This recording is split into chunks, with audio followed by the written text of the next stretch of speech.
हाय दोस्तों, मैं आज आपके साथ में शेयर करना चाहूँगा कि आपके लिए क्या क्या ज़रूरी कागजात, क्या क्या दस्तावेज़, क्या प्रोसेसेस हैं भारत से पोर्चुगल जाने के लिए वर्क परमिट पे। तो यदि आपकी कंपनी आपको डेपुटेशन पे या आपको परमानेंटली ट्रांसफ़र कर रही है या आपके पास में एक नया ऑफ़र लेटर है, पोर्चुगल की कोई कंपनी आपको एक ऑफ़र दे रही है, तो उस केस में ये पूरा वीडियो जो है वो आपके लिए वैलिड है। तो सबसे पहली और काफ़ी ज़रूरी चीज़ है आपके पासपोर्ट की वैलिडिटी। आपके पासपोर्ट की वैलिडिटी अगर 6 महीने से कम हो तो आपको कोई कंट्री वर्क परमिट अप्लाई नहीं करने देगी। लेकिन मैं फिर भी आपको सजेस्ट करूंगा, यदि आपकी पासपोर्ट की वैलिडिटी 1 साल से कम है तो भी आप कृपया करके इसको रिन्यू करा करके और फिर ही वर्क परमिट प्रोसेसिंग के लिए लगवाइए। इसका कारण है कि जब आप वहाँ पे पहुँचने वाले हैं, वहाँ पे आपके जितने दस्तावेज वहाँ के अटैच होंगे, आपका बैंक अकाउंट, आपका वहाँ का निफ नंबर जैसे कि हमारा पैन नंबर होता है, वैसे वहाँ पे निफ नंबर होता है। तो इस तरह की जितनी चीज़ें हैं वो आपके पासपोर्ट के साथ में टैग होंगी। यदि आपका पासपोर्ट ही चेंज हो जाएगा तो आपको काफ़ी प्रोसीडिंग वापस से करनी पड़ेगी, और यदि आप वहाँ पे जस्ट पहुँचे हैं तो 6 महीने बाद में आप फिर वापस से इन झंझटों पे पड़े, बिना बात की बात है, और महंगा भी पड़ता है वहाँ से पासपोर्ट बनवाना। तो इन सब चीज़ों को अवॉइड किया जा सकता है। पासपोर्ट की वैलिडिटी के बाद में जो दूसरी इंपॉर्टेंट चीज़ आती है वो है पीसीसी, यानी पुलिस क्लियरेंस सर्टिफिकेट। ये आपको खुद अप्लाई करना होता है, और इसको अप्लाई करने का तरीका बहुत ही सिंपल है। ना आपको पुलिस स्टेशन जाना है, ना आपको पुलिस मुख्यालय जाना है। आपको इसके लिए पीएसके की साइट पे जाकर के, पासपोर्ट सेवा केंद्र की साइट पे जाकर के, और एक अपॉइंटमेंट बुक करना है पीसीसी सर्विस के लिए। आप वहाँ पे जाएंगे अपने अपॉइंटमेंट के दिन पे, जरूर जो आपको कागज़ लेकर के जाने हैं वो साइट पे आ जाएंगे। आपको वो सारे कागजात लेकर के वहाँ पे जाना है, और आपका बड़े आसानी से 1 घंटे के अंदर अंदर पीसीसी आपके हाथ में होगा। पीसीसी की आपको 2 कॉपीज़ मिलेंगी, और आपको वो दोनों ही बहुत संभाल के रखने, दोनों ओरिजिनल्स हैं। उनमें से आप एक ही अपनी कंपनी को या अपने एजेंट को दीजिएगा लीगलाइजेशन के लिए। पीसीसी ऑब्टेन करने के बाद में आपको पीसीसी को लीगलाइज भी करवाना पड़ता है। ये काम नॉर्मली अगर आपको कोई एम्प्लॉयर भेज रहा है डेपुटेशन पे तो वो खुद करेंगे। यदि आपके पास में कोई डायरेक्ट ऑफर लेटर है पोर्चुगल की किसी कंपनी से, तो आपको वो लीगलाइजेशन खुद करवाना पड़ेगा। बहुत बड़ी कोई बात नहीं है, लेकिन मैंने ये काम एजेंट के थ्रू करवाया था।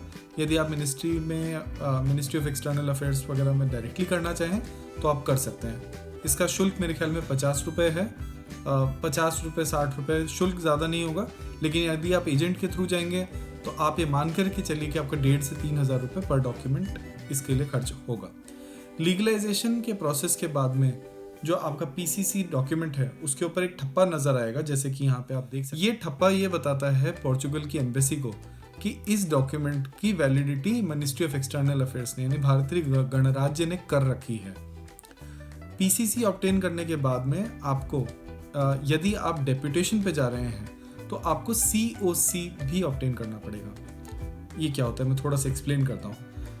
जैसे भारत के अंदर प्रोविडेंट फंड यानी पीएफ के अंदर हम लोग पैसे जमा करते हैं, ये हमारा रिटायरमेंट फंड होता है एक तरह से। इसी तरह से यूरोपियन यूनियन के अंदर हम लोग जब आते हैं तो हम लोग, अगर यहाँ की परमानेंट जॉब है हमारी, तो हम लोगों को यहाँ पे सोशल सिक्योरिटी अमाउंट एक जमा करना पड़ता है गवर्नमेंट के पास में।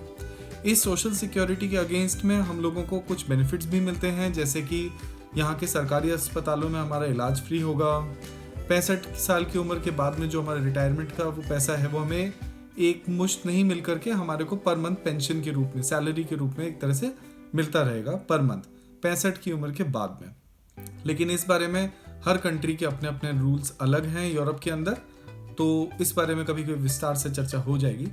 आज के विषय के लिए ये इंपॉर्टेंट बात है कि यदि हमें डेपुटेशन पे भेज रही होती है हमारी कंपनी यहाँ से, तो उसमें कंपनी को ये फ़ायदा होता है कि वो इस सोशल सिक्योरिटी अमाउंट को पूरा ना भर करके सिर्फ भारत में हमारा पीएफ अमाउंट भरती है। तो कई सारी कंपनियां इस तरह का अरेंजमेंट करती हैं कि वो भारत के अंदर आपको आपकी बेसिक सैलरी दे देंगे और आपको पीएफ अमाउंट दे देंगे। और ये जो पीएफ अमाउंट है ये बताता है कि ये इंसान अभी भी भारत का एम्प्लॉय है, इसीलिए इसका जो रिटायरमेंट फंड है वो हम भारत में जमा कर रहे हैं। पोर्चुगल और भारत के बीच में एक संधि हो रखी है, एक ट्रीटी हो रखी है, जिसके तहत पोर्चुगल इस बात को रिकॉग्नाइज करता है कि यदि आपका प्रोविडेंट फंड भारत के अंदर जमा हो रहा है तो आपको पोर्चुगल में आकर के सोशल सिक्योरिटी जमा नहीं करनी है। ये आपकी गारंटी होती है सीओसी से। सर्टिफिकेट ऑफ कवरेज कहते हैं COC को। इसको अप्लाई करने के लिए आपको प्रोविडेंट फंड की वेबसाइट पे जाकर के इंटरनेशनल वर्कर्स सेक्शन में जाकर के खुद ही अपना आवेदन इसमें भी डालना होता है। एक कैच है इस बात के अंदर, यदि आप COC अरेंजमेंट पे भारत से गए हैं पोर्चुगल, इन दैट केस आप क्योंकि वहाँ पे सोशल सिक्योरिटी जमा नहीं कर रहे हैं, इसका मतलब ये है कि यूरोप का आपका जो स्टे है वो आपकी सिटीजनशिप पीरियड या आपके परमानेंट रेजिडेंस पीरियड के लिए काउंट नहीं हो रहा है। फर्ज कीजिए आपको पोर्चुगल में रहते हुए 5 साल हो जाते हैं और आप डेप्यूटेशन पे हैं। पोर्चुगल का रूल के हिसाब से 5 साल के अंदर आपको परमानेंट रेजिडेंस मिल सकता है यदि आप वहाँ के बाकी के नॉर्म्स को फुलफिल कर रहे हैं तो। लेकिन क्योंकि आप डेप्यूटेशन पे गए हैं, आपने COC के तहत प्रोविडेंट फंड में पैसा जमा कराया है लेकिन पोर्चुगल की सोशल सिक्योरिटी में पैसा जमा नहीं करवाया है, इसीलिए आपका डे अभी तक डे 0 है यूरोप के स्टे के हिसाब से फॉर सिटीजनशिप या फिर फॉर PR पर्पसेस। तो ये ध्यान में रखने वाली बात है हमारे लिए कि अगर हम लोग COC के तहत भारत से पोर्चुगल जा रहे हैं, इन दैट केस हम लोगों को सिटीजनशिप या फिर PR के लिए और ज़्यादा वेट करना पड़ेगा। थर्ड चीज़ जो कि ज़रूरी है वो ये है, यदि आप मैरिड हैं तो आप अपना मैरिज सर्टिफिकेट भी, और अगर आपके पास में ग्रेजुएशन पोस्ट ग्रेजुएशन को डिग्री है तो आपको अपना डिग्री सर्टिफिकेट भी, इन दोनों चीज़ों को आपको अपोस्टाइल करवा लेना चाहिए। ये मैंडेटरी रिक्वायरमेंट नहीं होती है वीज़ा पर्पस के लिए, लेकिन वहाँ पे जाकर के पोर्चुगल में जाकर के जब आप अपना वीज़ा एक्सटेंशन लगा रहे होंगे या फिर आप अपनी वाइफ के लिए वीज़ा एक्सटेंशन कर रहे होंगे या फैमिली रियूनियन कर रहे होंगे, इन दैट केस पोर्चुगल के अंदर आप इंग्लिश डॉक्यूमेंट दिखा रहे हैं या हिंदी में डॉक्यूमेंट दिखा रहे हैं, उनको नहीं समझ में आएगा ज़्यादा। इसीलिए जब तक वो डॉक्यूमेंट अपोस्टाइल्ड नहीं है, ज़्यादातर जो गवर्नमेंट अथॉरिटीज़ हैं जिसको SEF कहते हैं, SEF, वो आपके डॉक्यूमेंट को मानेंगे नहीं और आपको फिर बड़ी परेशानी होगी। आपको अपना ओरिजिनल डॉक्यूमेंट भारत भेजना पड़ेगा, किसी एजेंट के थ्रू आपको अपोस्टाइल करवाना पड़ेगा और फिर वो वापस आएगा। अपोस्टाइल की फ़ीस 50 रुपये है, मिनिस्ट्री ऑफ एक्सटर्नल अफेयर्स की जो लीगल फ़ीस है, लेकिन अगर आप किसी एजेंट के थ्रू करवाएंगे तो 1,500 से 3,000 रुपये पर डॉक्यूमेंट का खर्चा आएगा। ये एक वैलिड खर्चा है, आपको कर लेना चाहिए, क्योंकि एक बार आपने ये काम करवा लिया उसके बाद में फिर आपको बार बार रिन्यूअल पे कोई झंझट नहीं होगा पोर्चुगल के अंदर, नहीं तो हर रिन्यूअल पे आपको सेम परेशानी का सामना करना पड़ेगा। अगली ज़रूरी चीज़ है ड्राइविंग लाइसेंस। भारतीय ड्राइविंग लाइसेंस पे आप वैलिडली पोर्चुगल में पहुंचने के 6 महीने तक अपने भारतीय ड्राइविंग लाइसेंस को यूज़ करके चला सकते हैं गाड़ी, वो लीगल है। लेकिन आफ्टर 6 मंथ्स यानी 6 महीने के बाद में आपका वो ड्राइविंग लाइसेंस जो है वो मान्य नहीं होता। इस बात को अगर आप यूँ समझें कि आपका अगर छोटा अरेंजमेंट है, आप मान लीजिए 2 महीने 3 महीने 4 महीने के लिए काम करने के लिए जा रहे हैं, तो आपको कोई झंझट में पड़ने की ज़रूरत नहीं है। आप सिर्फ अपना भारतीय ड्राइविंग लाइसेंस लेकर के जाइए और बड़े आराम से आपका सारा काम हो जाएगा। लेकिन यदि आपका अरेंजमेंट लंबा है या परमानेंट है, इन दैट केस आपको एक बड़ी अच्छी सुविधा मिल सकती है। आप भारतीय ड्राइविंग लाइसेंस को स्ट्रेट अवे जाकर के पोर्चुगल के ड्राइविंग लाइसेंस से एक्सचेंज कर सकते हैं। हाँ, इस एक्सचेंज को मैंने एक्सचेंज का वर्ड दे दिया, लेकिन इतना सिंपल भी नहीं है। आपको कुछ दस्तावेज उसके लिए लेकर के जाने पड़ेंगे। उसमें से एक दस्तावेज होता है ड्राइविंग लाइसेंस एक्सट्रैक्ट, जो आपको भारत से ही प्राप्त करना पड़ेगा। ड्राइविंग लाइसेंस एक्सट्रैक्ट यानी इसको DL एक्सट्रैक्ट बोलते हैं। अगर एजेंट्स के पास में आप जाएंगे तो वो समझते हैं इस बात को। ये बड़ी एक सिंपल सी चीज़ होती है। एक कागज़ होता है, जैसा कि अभी आप देख सकते हैं, जिसके ऊपर एक संक्षेप में सारी चीज़ लिखी हुई होती है कि हमारी गाड़ी से कोई एक्सीडेंट हुआ है क्या, मेरे पे कोई NOC, कोई फाइन्स, कोई और बकाया चार्जेस हों, कोई और प्रॉब्लम्स हों जो मैंने ड्राइविंग लाइसेंस को यूज़ करके मान लीजिए ड्राइविंग के कुछ रूल्स का उल्लंघन किया हो वगैरह वगैरह। ये सारी चीज़ें इस ड्राइविंग लाइसेंस एक्सट्रैक्ट पे लिखी हुई होती हैं। ये एक समरी होती है पोर्चुगल में पहुंचने के बाद में वहाँ के RTO के लिए, वहाँ पे उसको ITO कहते हैं, तो वहाँ के ITO के लिए एक छोटी सी समरी है जिसके थ्रू वो लोग ये समझ सकते हैं कि इस बंदे को ड्राइविंग लाइसेंस देना है कि नहीं पोर्चुगल का। आपके पास में यदि ड्राइविंग लाइसेंस एक्सट्रैक्ट है तो भी अगेन जैसे आपको बाकी के डॉक्यूमेंट्स को अपोस्टाइल करवाना पड़ा था, वैसे ही आपको ड्राइविंग लाइसेंस एक्सट्रैक्ट भी अपोस्टाइल करवाना पड़ेगा।